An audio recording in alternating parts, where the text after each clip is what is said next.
Good evening, TheoTrade. This is Corey Rosenblum, and you're watching the Theo Nightly video for November 20th, 2018. And it's a holiday week, but the market's not rallying.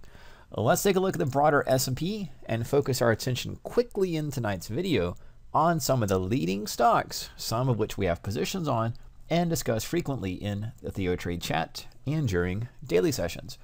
We'll start with the S&P levels. We're going to be closing today's session just above 2626. That is Don's gravity spot, and it is a major pivot point for the equity market.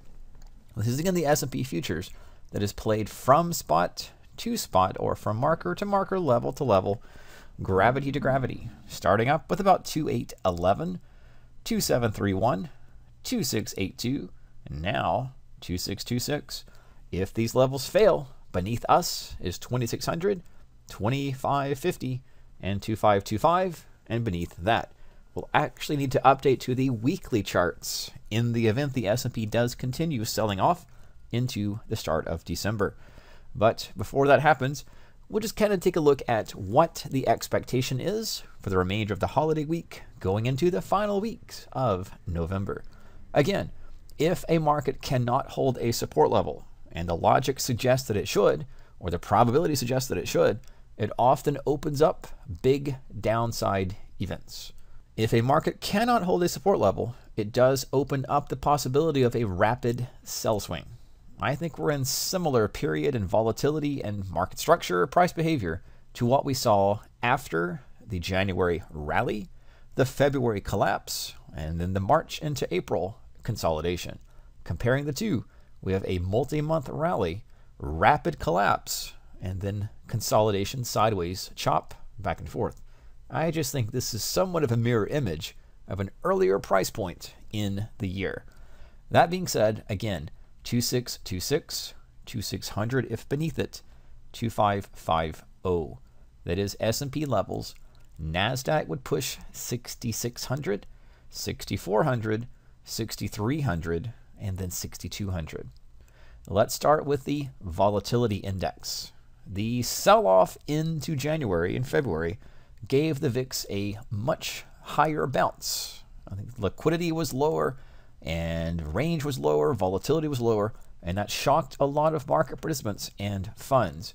Not necessarily saying they were ready for this sell-off, but the volatility spike is a little bit less than what we saw earlier in the year.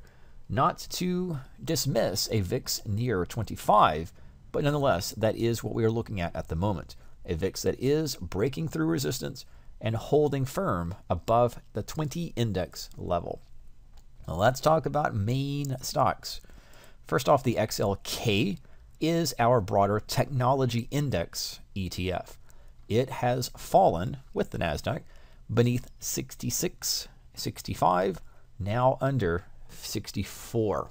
All of that has occurred on higher bear volume. One of the factors is Microsoft, which happens to be, as we've discussed in earlier videos, at a massively important support level. That's about 101 per share, roughly 100 for simple math. It is the 200-day simple moving average and the prior price highs from earlier in the year. If this starts to falter and fail, notice that we closed exactly at our 200-day simple moving average, but did so on higher bear volume. If Microsoft cannot bounce off of these support levels, it probably does sell all the way back toward 90. Not within the next few weeks necessarily, but that would be the sell side alternate thesis, bear thesis, breakdown thesis. We would not want to be long Microsoft beneath 100 per share. We are seeing, even in today's session, a positive print for Facebook shares. And that's mainly because it dipped beneath its lower support trend line and the 130 per share pivot. No surprise, maybe. So if you are going to trade a short-term bounce in Facebook, that may be a candidate for it, to trade up away from 130 per share back toward 140. But of course, we can't forecast and predict. The logic would tell us if Facebook shares fail to hold or fail to bounce here, that opens up the possibility of a much deeper sell swing in the shares, and that would correspond with the market itself. Amazon Maybe a name we didn't think would be this low this quickly, yet here it is. Only a few months ago, we were discussing Amazon at 2,000 per share. The break of the trend line, bear volume increasing, that has led to a sell swing down away from 2,000, through the 200-day simple moving average, through 1,600, and now toward 1,400. So that is something to continue watching, even if you aren't positioning or trading into Amazon. Whether or not these levels hold, 1,400, and probably more importantly, 1,350 for Amazon shares. And again, just like Facebook, it is into a pivot at 1,500, so short-term traders can attempt a push up away from here, 100 points higher, which sounds strange, but in the volatility, is an easy to obtain target for intraday traders or short-term traders for Amazon. Apple probably fell faster than others expected, and that is just continuing its downtrend that's forming a arc pattern or just a volatile sell-off. We often see this pattern on the way up higher. We call it a parabolic arc or a parabolic event. Maybe think of it like this in terms of the upside, and a just rapid ascent looks like an actual arc, and once that arc gets broken, bad things tend to happen. Or if that arc gets broken to the upside off of support, roughly 177, that's the area which we were focusing. If this stock broke under 194, this is the target we were playing for. This will be the same thesis going forward. Any type of bounce here would be an upside oversold play, maybe to 190.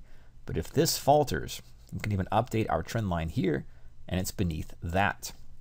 It is in the danger zone beneath 180 and 177 per share. Simple targets, 165, 160, 150. Netflix, same thing.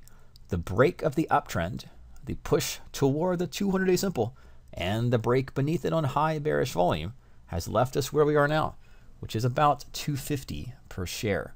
Not quite negative for 2018, but quite a bit off of its 420, 423 per share and high. And we're watching the same level, to 255. Beneath that, 225, maybe even 200. We're looking for bounces as the logical play, and I think most traders would assume that, which just means if these things fail, it will exacerbate and accelerate the selling pressure. Google, this is one to watch very closely. Like Facebook, it is into a, I would say, obvious support level, being 1,000 per share. Now, unlike some of the other tech names, Google, or Alphabet, actually is negative for 2018. It's down from where it opened and into a critically obvious key round number or support level at 1,000 per share. We would have to go to the weekly chart and look at a higher time frame to plot downside targets if 1,000 and then the low of about 995 or 985, roughly speaking, is broken. That would let Google shares fall through a liquidation pocket. And we'll finish up with looking at XLF for financials. We can take a look at those later in terms of Goldman Sachs, Morgan Stanley, JP Morgan, etc. But XLF has failed at the moment to hold support, 2650, and has entered a potential open air pocket. Watch 26 per share very closely, and anything beneath that does open a rapid swing down toward 25, which is our 2018 low. XLF, the financials, are actually negative for the year. We'll finish with one little peek at a financial company, Goldman Sachs. Goldman shares are down from its opening print, roughly 260, intra-year high, 275. Now it's at 190. These things are caution stocks. We're entering serious territory, and we are at short-term pivot points. But if these pivot points fail to give us at least a little bounce going through the holiday into the start of December, we could see much lower prices in the stocks and the indices. As always, be careful. Think about risk first. Take care. This is Corey Rosenblum with your Theo Nightly video for November 20th, 2018.